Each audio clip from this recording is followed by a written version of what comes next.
Bir bunun da dadına baxaq. Baxaq. Yaxından çək bunu, yaxından çək bunu. Deyirlər burada səhər yeməyinin dadı var. Yoxlayaq görək.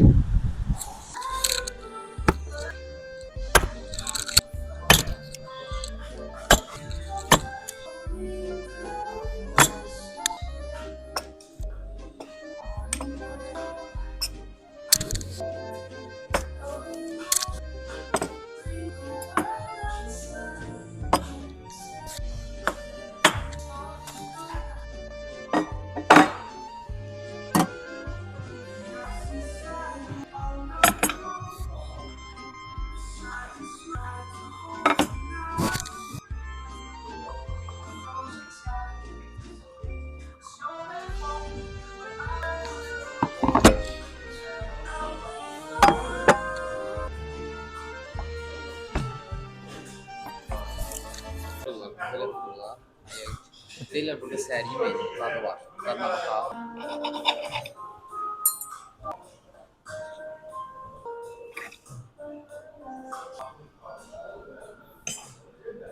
Nədən başlayasam bilmirəm. Dadı ya, nəyə var ha?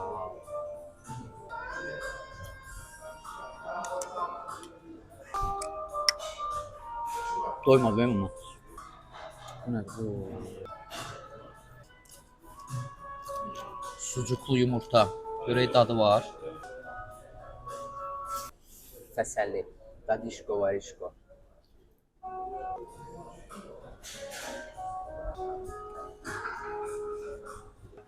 Çay limitsiz, çay limitsiz, çay limitsiz. Dostum çay gətir.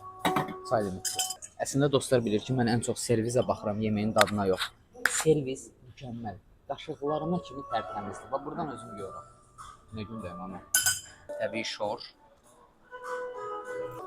Təbii süzmə. Bu nədir? Yağdır, bu pendirdir. Görürsən bunu? Zeytun. Çay limitsiz, çay limitsiz. Başqa stollardan da verirlər ki, siz Allah çayınızdan verin, çay limitsizdir sizdə. Dostlar, bu möhtəşəm setin qiyməti 2 nəfərlik 35 manat.